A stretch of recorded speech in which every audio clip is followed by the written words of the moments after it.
नमस्कार, आप देख रहे हैं वीके न्यूज। मैं हूं दिवाकर विक्रम सिंह। चुनाव खत्म हो गया, लेकिन 3 राज्यों में मुख्यमंत्री कौन बनेगा, इसको लेकर के सस्पेंस अभी तक बरकरार है। चुनावी पंडित और चुनावी विश्लेषक एक बार फिर कयास लगा रहे हैं। हालांकि कयासों में इतने नाम आ चुके हैं कि उतने मुख्यमंत्री तो बन ही नहीं सकते।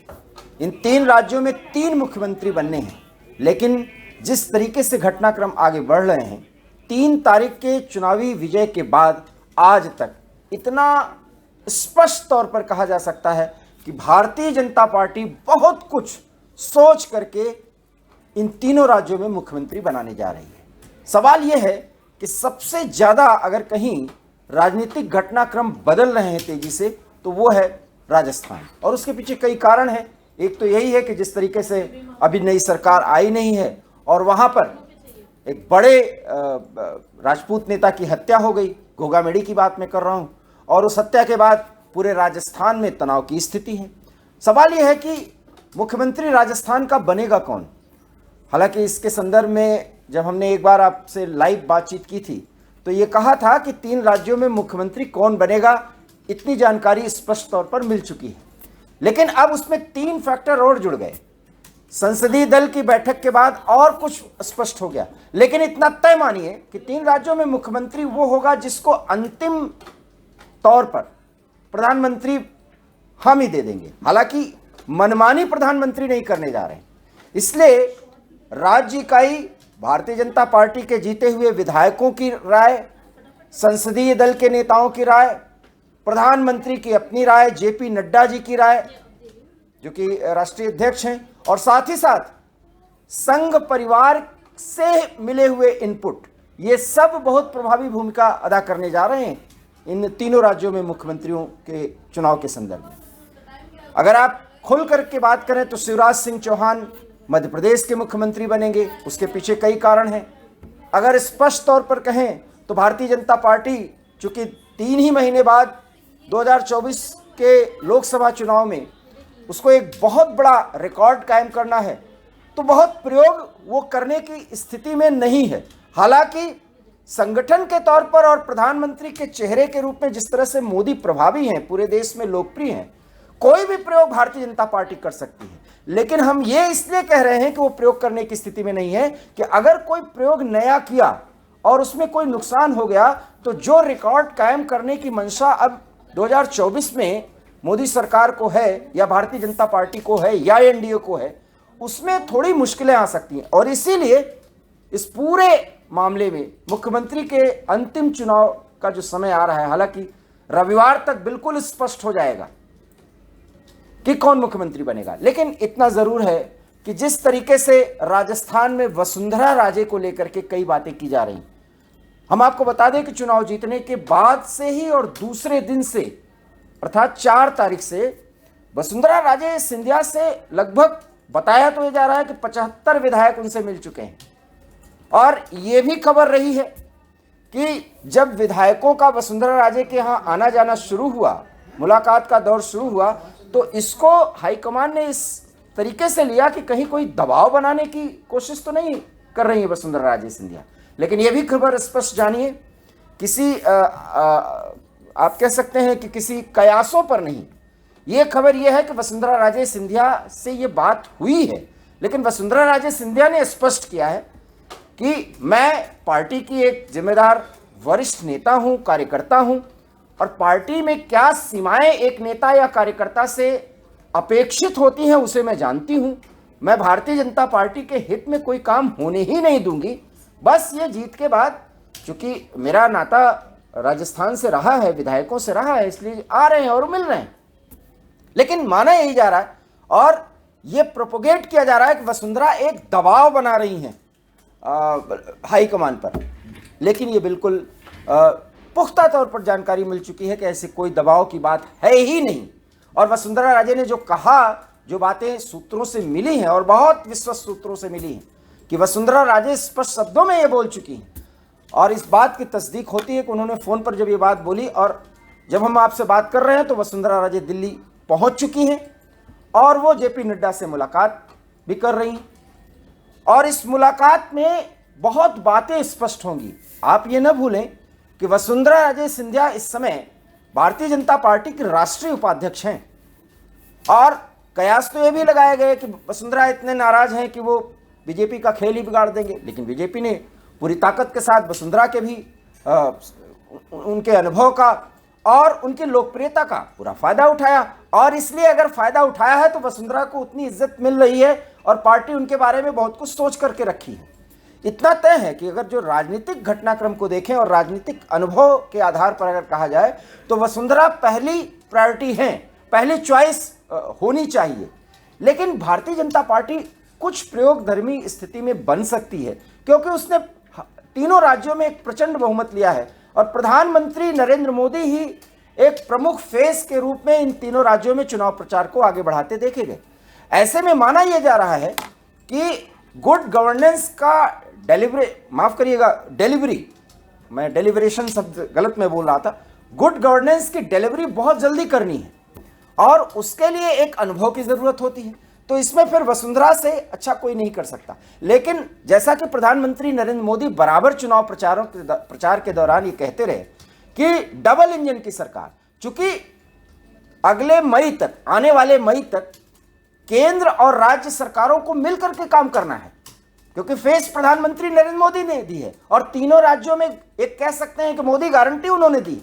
तो ऐसे में केंद्र का हस्तक्षेप मई तक तो बहुत रहने वाला है। इन तीनों राज्यों में हस्तक्षेप बहुत पॉजिटिव तरीके से लीजिएगा, ऐसा नहीं कि जिस तरीके से एक कांग्रेसी संस्कृति होती है। और इसके मायने ये भी नहीं कि मैं कांग्रेस की बुराई कर रहा हूं, भारतीय जनता पार्टी की तारीफ कर रहा हूं। प्रधानमंत्री नरेंद्र मोदी को भी अपनी डिलीवरी देनी है क्योंकि उनके फेस का बड़ा आधार रहा है और ये तीनों राज्य के सारे विधायक मानते हैं, बड़े नेता मानते हैं, राजस्थान इकाई के या मध्य प्रदेश इकाई के या छत्तीसगढ़ इकाई के। इसलिए प्रधानमंत्री नरेंद्र मोदी केंद्र में रहेंगे अभी और इसलिए जो भी मुख्यमंत्री होगा अगर राजस्थान के या मध्य प्रदेश के या छत्तीसगढ़ के दीर्घकालिक किसी नीति पर वो काम करेगा तो निश्चित रूप से प्रधानमंत्री से मशवरा होगा उस पर कितनी राशियों की जरूरत है, किस तरह से कोई योजना बनाई जाए राज्य के स्तर पर जो केंद्र से उसको सहायता दिया जाए। ये सब बातें कोई भी मुख्यमंत्री बनेगा तो सबसे पहले प्रधानमंत्री नरेंद्र मोदी से होगी।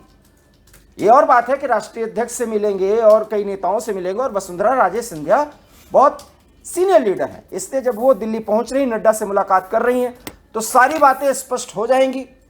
और इसके बाद इतना तय है कि बालकनाथ से लेकर के वसुंधरा राजे तक इस समय रेस में इन्हीं को किया जा रहा है। लेकिन बालकनाथ के साथ ये है कि वो एक बहुत ही अच्छे एडमिनिस्ट्रेटर हो सकते हैं और उनके नाम पर जिस तरीके से उन्होंने चुनावी राजनीति को आगे बढ़ाया और जिस तरीके से वो बयान वगैरह देते हैं, एक योगी आदित्यनाथ की छवि उनमें दिख रही है। लेकिन जब कोई एडमिनिस्ट्रेशन में आता है उसके बाद उसको डिलीवरी देनी होती है तो कई जटिलताएं सामने आती और अगर उसको फेस करते हुए अगर उन मुश्किलों से वो जूझ लेता है तो स्थापित हो जाता है, जैसे योगी आदित्यनाथ स्थापित हुए।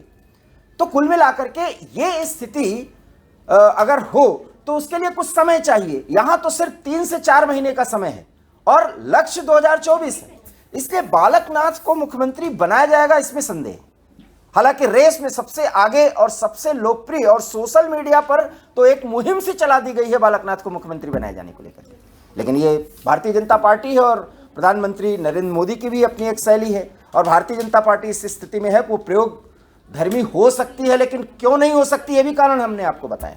ऐसे में वसुंधरा राजे का दिल्ली आना, जेपी नड्डा जी से मुलाकात करना और कई मुद्दों पर बातचीत करना, और अब ये भी क्लियर हो गया है कि बालकनाथ जी ने त्यागपत्र दे दिया है, लोकसभा की सदस्यता उनकी अब खत्म हो गई है क्योंकि वो विधायक तिजारा से बन चुके हैं, तो वो भी रेस में हैं। जहाँ तक जितने भी लोग सांसद रहे, चाहे वो छत्तीसगढ़ के हों, चाहे वो मध्य प्रदेश के हों, चाहे वो राजस्थान के हों, सब ने इस्तीफा दे दिया और प्रधानमंत्री के साथ और जेपी नड्डा जी के साथ सबका फोटो सेशन हुआ, वो भी आप वीडियो और तस्वीरों में देख सकते हैं। और माना यही जा रहा है कि इन्हीं नए में से कोई बनाया जाएगा।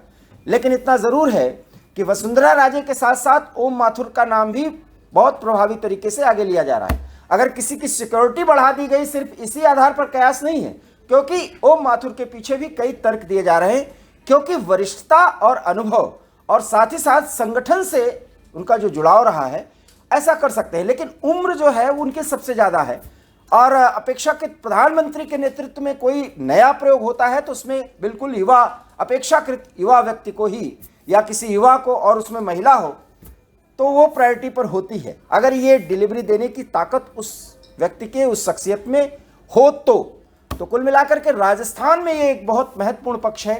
लेकिन इतना ज़रूर है कि अभी भी वसुंधरा राजे ही इस रेस में सबसे आगे हैं और वो ज़रूरत वो है कि 2024 में एक डिलीवरी देनी है। लेकिन मध्य प्रदेश में स्थिति इसलिए शिवराज सिंह के आगे अभी नहीं बढ़ पा रही है। जो एक कयास है वो तो अब प्रधानमंत्री जेपी नड्डा या संसदीय दल में जो बोर्ड में जो तय होगा वो जानेंगे, और अभी बोर्ड के भी कुछ मेंबर्स नहीं जान पाएंगे क्योंकि अंतिम मुहर तो प्रधानमंत्री नरेंद्र मोदी को लगानी है। लेकिन जो इनपुट्स मिल रहे हैं कि जिस तरीके से शिवराज सिंह चौहान छिंदवाड़ा में जाते हैं और कहते हैं ये भी सीट मुझे जीत के दिखाना है, तो आधार तो यही बनता है कि उन्होंने सब कुछ दे दिया क्योंकि प्रचंड बहुमत से भारतीय जनता पार्टी को जिताया, प्रो इनकम्बेंसी का एक फैक्टर दिखाया, लाडली बहना योजना के तहत जो कुछ भी किया बहनों ने उनको आशीर्वाद दिया, लेकिन चेहरा वहां भी प्रधानमंत्री नरेंद्र मोदी ही थे। लेकिन शिवराज सिंह की अहमियत कहीं से कम नहीं होती। ऐसे में शिवराज सिंह के अतिरिक्त दूसरे नाम पर अगर बात की जाए तो प्रहलाद पटेल भी हो सकते हैं, कई नाम हैं, लेकिन क्या भारतीय जनता पार्टी ये प्रयोग करेगी, ये एक बड़ा सवाल है। और अगर करेगी तो सिर्फ प्रधानमंत्री को डिलीवरी देना है अगले 3 से 4 महीनों में इन तीनों राज्यों में, जहां तक गवर्नेंस का सवाल है या जहां तक दीर्घकालिक नीतियों का सवाल है। तो यहां पर कोई दूसरा नाम फिलहाल नहीं होता क्योंकि हम वीके न्यूज पर वो बोलते हैं जिसका एक आधार होता है, राजनीतिक आधार होता है या पक्की जानकारी होती है, उसी बात को हम करते हैं। लेकिन बदलने का क्रम जारी रखा जा सकता है। इस स्थिति में आज भारतीय जनता पार्टी है और उसके पीछे भी कारण है कि प्रधानमंत्री की लोकप्रियता है और संगठन और सरकार में किस तरीके से तालमेल और तादाद में बैठाया जा सकता है वो भी वो जानते हैं। रही बात छत्तीसगढ़ की, तो छत्तीसगढ़ में इस तरीके से राजनीतिक घटनाक्रम आगे नहीं बढ़ रहे हैं। रमन सिंह से बाजी कौन मारेगा, युवा ही होगा, ये बताया जा रहा है। ये कहा जा रहा है कि 100 आगे हैं, कभी ये कहा जाता है कि एक जिसका आधार नौकरशाही में भी वो काम करता रहा। कुछ लोग ये कह रहे हैं कि अमित शाह के नजदीकी होने के नाते इस व्यक्ति को फायदा मिलेगा। ये इस तरीके के खेमेबंदी का कोई भी व्यक्ति इन तीनों राज्यों में मुख्यमंत्री नहीं बनने जा रहा। लेकिन इतना जरूर है कि जो समय की मांग वो ये है कि इतनी भी प्रयोग धर्मिता भारतीय जनता पार्टी दिखाने की कोशिश नहीं करेगी जिसमें हो सकता है, ऐसा नहीं कि हो जाएगा, हो सकता है कि उसमें कुछ नुकसान हो जाए। और पार्टी क्यों चाहेगी, क्योंकि पार्टी का लक्ष्य अब 400 सीटों को पार करने का है। ये बात शायद विश्लेषक भूल रहे हैं, और चेहरा प्रधानमंत्री को ही होना है पूरे देश में भी, अगर राज्यों में, और अब तो नेशनल मुद्दे होंगे जिसमें राज्यों का विकास भी जुड़ जाएगा क्योंकि डबल इंजन की सरकार का जो कंसेप्ट प्रधानमंत्री ने दिया है उसमें प्रभावी तौर पर प्रधानमंत्री का ही नाम पहला है।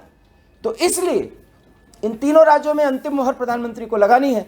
वसुंधरा राजे दिल्ली पहुंच चुकी हैं।